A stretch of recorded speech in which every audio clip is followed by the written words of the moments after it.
Good day. My name is Steve Marvel. I'm a survival and rescue specialist, and today I'm going to talk to you about position. Determining and communicating your position is fundamental in getting rescued in a Mayday. Position is one of the most important things that you have to tell the Coast Guard in order that they can determine the correct search patterns and continue to locate you. This is, of course, the case with mountain rescue, or in fact any other rescue service at all. There are a number of ways of describing your position, some of which are more accurate than others. The best way to determine your position and describe it is with, say, a latitude and longitude.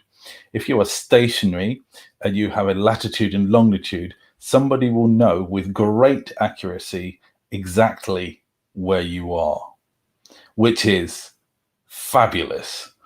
It is also the case that such apps as What 3 Words will give somebody with 3 words that you can transmit over the radio absolute guaranteed position of where you are. It is all assuming that you have something that is associated with a GPS. If you have a map, these often use grid systems. If you can find where you are on the map and describe that using a grid system, somebody will know precisely where you are. An electronic device will give incredible accuracy, quite often to the meter. If you are reading a map, certainly if it's a particularly wide scale, then it can often be the case that your description of your position might be in 100 meters, and 100 meters by 100 meters is actually quite a lot of area to search in the dark. But of course, if you are stationary, then that is totally doable if you are not in medical emergency also. There are another way to describe your position would be to say that you are, for instance, 10 miles north of this particular pub, this particular church, this particular town even. How you would know that is that you would have a compass, and with that compass you could look where the particular town is, for instance. Then it's called a reciprocal bearing, and it's essentially the other way round, which would be if you were in the town and where be pointing to you. It doesn't really matter so long as you describe it well. If you say that you are 10 miles north of a town, or you say, I can see to the north this town, then you're in the same position. And so long as you are describing it with great clarity, then you're in a good position. I'm not going to teach you maps, charts, compasses, bearings, and the whole shooting match.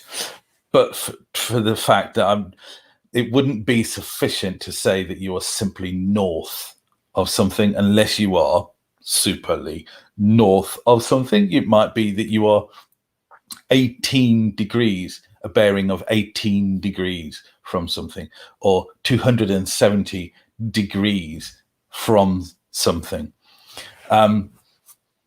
You might not be in a position when you can determine range. That's very difficult sometimes to determine range. However, if you're in a position where you can describe your position with respect to other things, or 3 other things would be great, then the actual requirement for range becomes much less important. Range is also can be used in, it sounds weird, but altitude is also a form of range.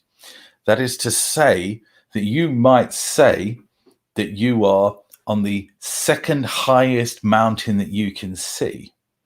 This is range from the ground up. You might say that you are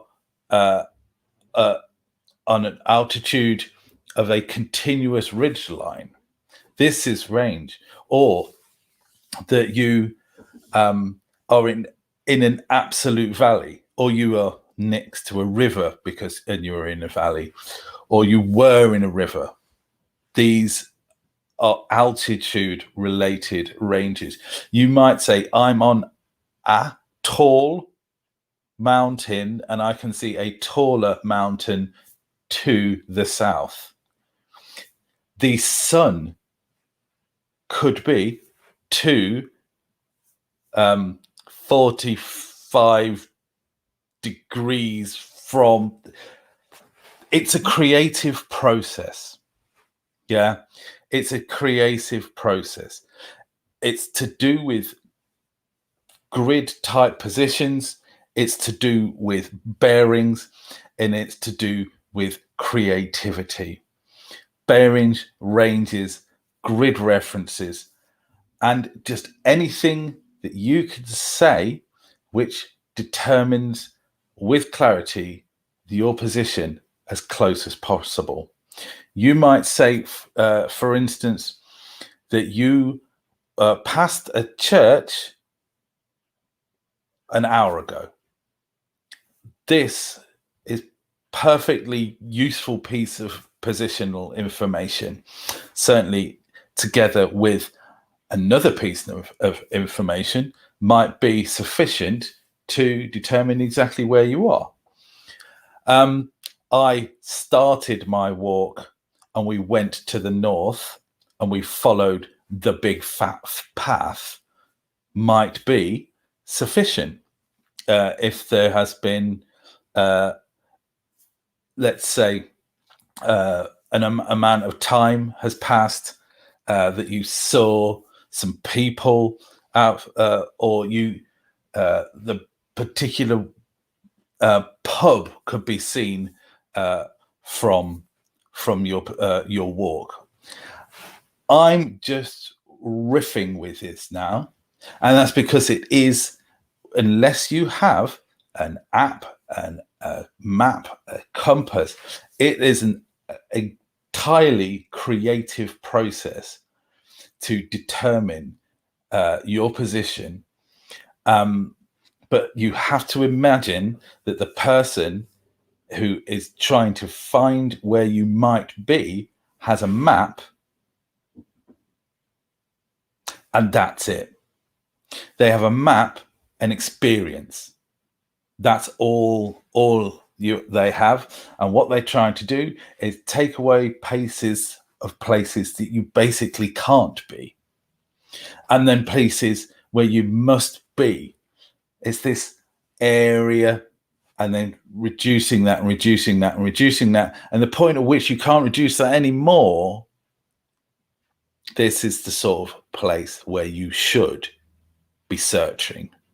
And that's what you're trying to do as a rescue organization, is to determine the best search pattern to find you. Your position is incredibly important for a Mayday. Mayday is the rescue protocol, the phraseology, the protocol, the ordering in which you say things. Position is very, very much at the forefront, and that's because it doesn't really matter what's wrong with you. Position of where you are is essentially what is needed to locate you and search for you. Here's an exercise for you, and that is to try and describe where you are to somebody that's an anonymous person that all they have is Google Maps. Yeah. describe to this imaginary person where you are. It might be that you know that you are 10 miles from the M1. It might be that you know, so you can see this car park, as I can see this car park associated with this beach. It might be that you could describe your address. But you know what? If somebody has Google Maps, there might be more than one particular street in a particular town. And it might be that simply describing you are number 9 is insufficient to determine that area. Say, imagine that they've come to find you in the dark, can't see the house numbers. So imagine even harder is if all they have is a map. Doesn't matter what the scale, just use it as an exercise. How would you describe where you are right now? How would you describe where you are on your last hiking expedition, where you are, the routes that you take to get to the shops? Because it's a possibility you don't know all of the names of all of the roads on your way to the shops. But how would you describe where you are if you didn't know the road name? Think about that as an exercise. Position, it's very important. Describing it, there are a number of ways of doing it. There's an absolute position that you determine through some device. There's an absolute position you determine through some use of a map. There is a point of interest, bearing, and distance. There is multiple points of interest, bearings, and distances. There is creativity. There is the use of altitude as a range. There is what you can see, points of interest, and time. Think about position and how you would describe it with clarity and brevity. Imagine that you are in a situation where you are in an emergency and you quickly have to tell somebody where you are right now. That's an exercise for the future. There'll be more information on map reading and chart reading and other videos, and I look forward to seeing you then.